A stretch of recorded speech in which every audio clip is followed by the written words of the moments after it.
Finland is ranked at or near the top of having the best educated students in the world, which left everyone wondering, really? Finland? These are the people who gave us the air guitar championship. Hello? Hello?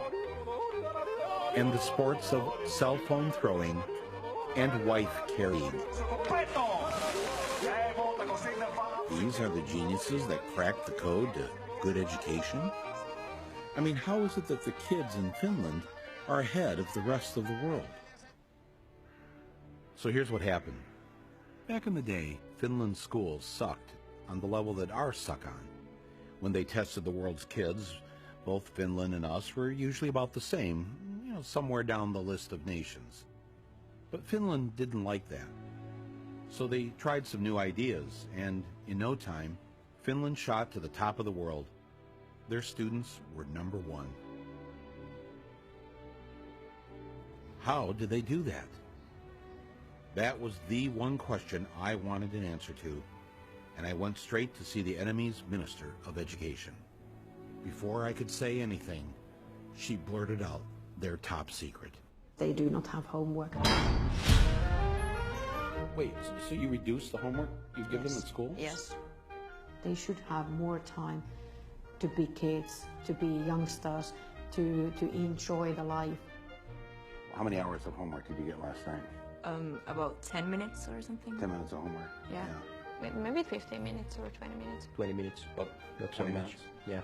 Well, if I would have done the homework, I think it would be like 10 minutes tops. Usually I don't really do homework that much. The whole term homework is kind of obsolete, I think. In that way that... Your homework is obsolete? Yeah. In that way that these kids, they have a lot other things to do after school. Like what? Like being together, like being with a family, like doing sports, like playing music, like reading. So they have no homework. What if all they want to do is climb a tree?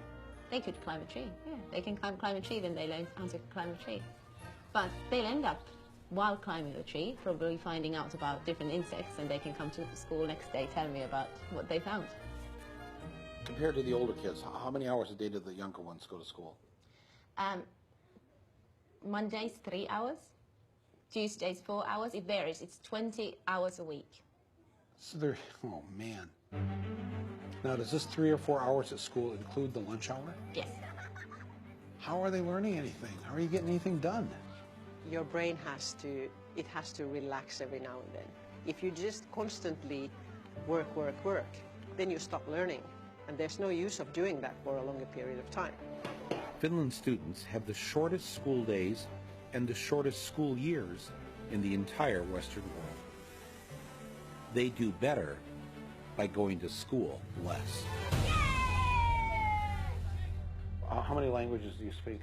English, yeah. Swedish, Spanish. Finnish and Swedish. Finnish, English and German. French, German. Finnish and English. English, Swedish and French and Spanish. So you were an exchange student in the U.S.? Yeah. When you got back here in school, what did you notice that you felt relieved about? No more multiple choice exams. No multiple choice exams here? Or very few of them, if any. Really? Because all of my exams in the U.S. How do you answer the question right if it isn't listed as one of the 4 choices? You write your answer. You have to know it, actually. Yeah. You actually have to know it. Yeah.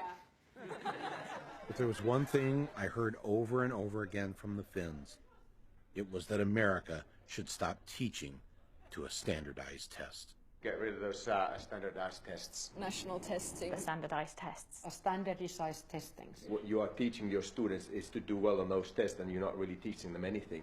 No, we are teaching them. We're teaching them how to flunk a test, and then a bunch of schools fail the test, and those schools are turned into charter schools, and then somebody makes a lot of money.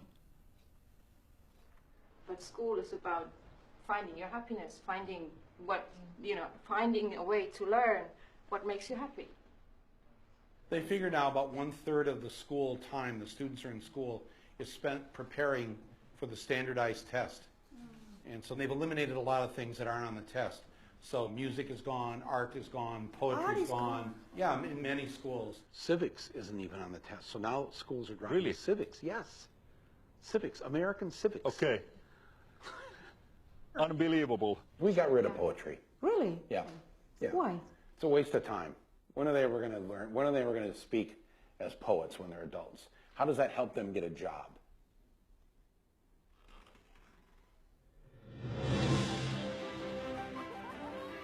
We try to teach them everything that they need so that they could actually use their brain as well as they can, including PE, including arts, including music, anything that can actually make brain work better.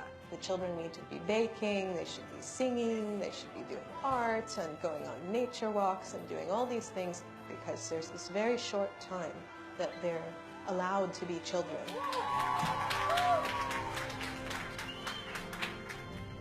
If you don't have standardized tests here in Finland, how do you know which schools are the best? And, you know, people need a list. The neighborhood school is the best school. It is not different than the school which can be, for example, situated in the town center, because all the schools in Finland, they are all equal. When we move to a new city, we never ask where the best school is. It's never a question. So nobody has to shop for schools. There's nothing different in any of our schools. They are the same. It is illegal in Finland to set up a school and charge tuition. That's why, for the most part, private schools don't exist. And what that means is that the rich parents have to make sure that the public schools are great. And by making the rich kids go to school with everyone else, they grow up with those other kids as friends. And when they become wealthy adults, they have to think twice before they screw them over. In the United States, education is a business. There are corporations making money. Here, it's so student-centered that when we had to redo our playground, they had the architects come in and talk to the kids. Were they listened to? Yes, yes. There are things on our playground that the students really wanted. Being in school here is more independent. We're treated more like adults than in the United States. Yeah. I mean, we don't need a hall pass to go to the bathroom during class. Yeah. Yeah. We'll see students commuting on the subway, even as young as 7 and 8, going on their own to school. When I started doing teacher training practice back in the US, I was in these certain neighborhoods teaching these kids and telling them, you can be anything you want to be when you grow up. This is kind of a lie. And when I came to Finland, a lot of my teaching is based on what the kids want and what they see for their future. So it doesn't feel so false to say you can really be whatever you want to be when you grow up, because they're making it happen already. They already have such power.